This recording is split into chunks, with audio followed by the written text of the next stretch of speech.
ரொம்ப அருமையான ஒரு படம். டிடிடி தலைவர் தம்பி தலைமையில் அப்படிங்கிறது கண்ணன் ரவி சாருடைய இந்த ப்ரொடக்ஷனில் அந்த படம் வந்து மிக மிக சூப்பராக இருக்குது. கண்ணன் ரவி சார் ரொம்ப யதார்த்தமான ஒரு மனிதர். அவர் மாதிரியே இந்த படமும் வந்து ரொம்ப யதார்த்தமாகவும் ரொம்ப ஜாலியாகவும் போச்சு. அந்த படத்துடைய இயக்குனருக்கு மனமார்ந்த வாழ்த்துக்கள். அவருடைய ஃபர்ஸ்ட் படம் வந்து ஐ திங்க் மலையாளத்தில் எடுத்திருந்தார், ஃபேலிமி அப்படின்னு சொல்லிட்டு. அதுக்கப்புறம் இந்த படம் வரும்போது ஒரு பெரிய ப்ராமிசிங் ஃபேக்டராக இருக்குது. என்னன்னா, நல்ல கதை, நல்ல திரைக்கதை.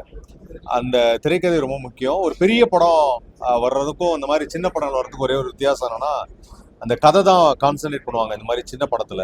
அதை இந்த படத்துல ரொம்ப அழகா பண்ணிருக்காங்க. ஜீவா வந்து ஆக்சுவலா வந்து இந்த படத்துல வாழ்ந்திருக்காரு அப்படின்னு தான் சொல்லணும். உண்மையிலேயே வந்து அந்த கேரக்டர்லாம் பாக்குறப்போ அவ்வளவு நல்லா இருந்தது. ஒரு ஹீரோனா எனக்கு ஒரு ஹீரோயின் வேணும், எனக்கு ஒரு டூயட் சாங் வேணும் அப்படிலாம் கேட்காம கதைக்கு நாயகனா நடிச்சிருக்காரு ஜீவா. அவருக்கும் மனமார்ந்த வாழ்த்துக்கள். அந்த படத்தில் நடித்த தம்பிராமையா சார், இளவரசு சார், எல்லாருமே ரொம்ப நல்லா நடிச்சிருந்தாங்க. ஸோ நல்ல ஒரு ட்ரெண்டு இந்த படம் வந்து கொடுக்கும் அப்படின்னு நம்புகிறேன். ஏன்னா ஒரு பெரிய ஹீரோயிசம் மட்டுமே படம் கிடையாது. அதே சமயத்தில் இந்த மாதிரி நல்ல கதைகளோட அதில் நமக்கு பரிச்சயமான சில கதாநாயகர்கள் வந்து அந்த படத்தில் நடித்தாங்கன்னா அந்த படம் மிகப்பெரிய வெற்றி அடையும் அப்படிங்கிறதுக்கு இந்த படம் ஒரு மிகப்பெரிய உதாரணமாக இருக்கும். இந்த பொங்கலுக்கு வெளியானதில் இந்த 3 படங்களில் இந்த படம் வந்து ரொம்ப ட்விஸ்ட் அண்ட் டர்ன்ஸோட வந்து அந்த ஸ்க்ரீன் பிளேவும் ரொம்ப ரொம்ப நல்லா இருந்தது. அன்எக்ஸ்பெக்டட் ஸ்க்ரீன் பிளே அப்படின்வாங்க, அது ரொம்ப அன்எக்ஸ்பெக்டடாக ரொம்ப ஜாலியாக கொண்டு போனாங்க படத்தை. ஒரு நகைச்சுவையோடு வந்து இந்த படத்தில் எனக்கு ரொம்ப பிடிச்ச ஒரு விஷயம் என்னன்னா, நாம இந்த மண்ணில் பிறந்துட்டோம், இதெல்லாம் நான் அனுபவிக்கணுங்கிறது நம்மளுடைய விதி அப்படின்னு சொல்கிற ஒரு பேக்ரவுண்ட் டயலாக் ஒன்று வந்தது. அதை நினைச்சு சிரிச்சிட்டு இருந்தேன். அதுதான் உண்மை. அதை ரொம்ப அழகா ஒரு படமா எடுத்திருக்காரு. இது உண்மைதான். ஸோ இந்த சவுண்டும் எதுக்குன்னா, ஒரு நல்ல விஷயம் சொல்லும்போது மணி அடிச்சா அது சகுனம் நல்லா இருக்குன்னு அந்த மாதிரி இது.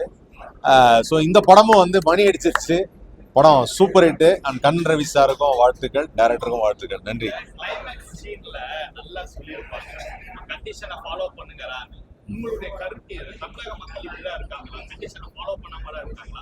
இல்லை, இங்கே இருக்கவங்களுக்கு என்னன்னா, ஆக்சுவலாக வந்து தமிழ் பீப்புள் வந்து இந்தியாவிலே வந்து பார்த்தீங்கன்னா மோஸ்ட் இன்டெலிஜென்ட் பீப்புள் வந்து தமிழ் பீப்புள் நான் சொல்லுவோம்.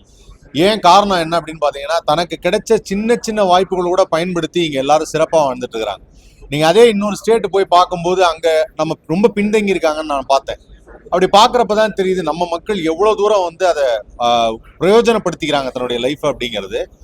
கண்டிப்பாக. ஆனால் இந்த மாதிரி வரும்போது, இந்த சமுதாயத்தில் ஈடுபடும் போது அங்கங்கே இந்த மாதிரி சிக்கல்கள் வரும். மக்களுக்கு வந்து இந்த சில மனிதர்கள்ட்ட இந்த ஈகோ கிளாஷ்னு ஒன்று இருக்கும். அந்த ஈகோ கிளாஷ் தான் படம். அந்த ஈகோ கிளாஷ் வரும் தான் டபுள் மீனிங்ல சொல்லிட்டாங்கல்ல, அப்புறம் எதுக்கு என்ன கேட்குறது?